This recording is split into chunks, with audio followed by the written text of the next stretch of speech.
siz kasalmisiz yoki kasal bo'lishni xohlamaysizmi? Mana shu doktorning gaplarini eshiting. Oxirigacha eshiting-da.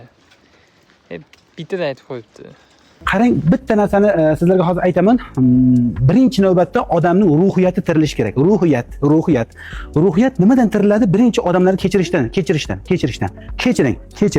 Kechirishning eng oson yo'li odamlar kechirmayman deydi. Nimaga, qanday kechiray deydi. Kechira olmayman.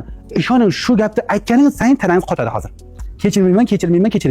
Eringizni kechirmasangiz bu jenskiy emas qotadi. Tuxumdan, bachadan, ko'krak qotadi hammasi. Yoki bo'lmasa erkaklar qahr-g'azab saqlashingiz qotadi hammasi. Undan keyin agarda qahr-g'azab saqlasangiz bu o't qopini jigar qotadi keyin. Borib odamlar bilan munosabatingiz yaxshi bo'lmasa, ishoning teri ketadi hammasi.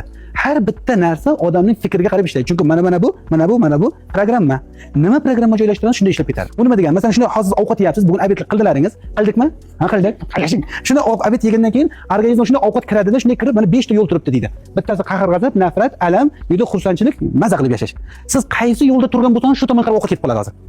Agarda xo'jayin ko'rsataman deb turgan bo'lsangiz, ishoning shu tomonga qarab ketib qoladi ovqat. Ana endi shu tomonga shunday boradi-da, sizni kasal qiladigan dori ishlab chiqarib beradi sizga. Yegan ovqatingiz kasal bo'lib chiqadi.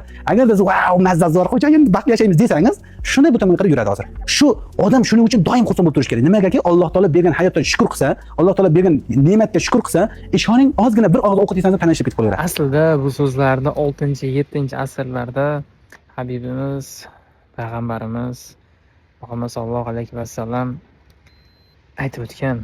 Do'stim, bizning kitobimizda hammasi insonni qanday yurishtirishlarigacha yozib qo'yilgan. Shunchaki amal qilsak bo'ldi. Kechirib oling. Kechirimli bo'linglar degan payg'ambarimiz. Kechirib oling. Endi nima bo'lsa bo'ladi. Ko'nglingizga olmang. Aqlingizga borib qo'ying.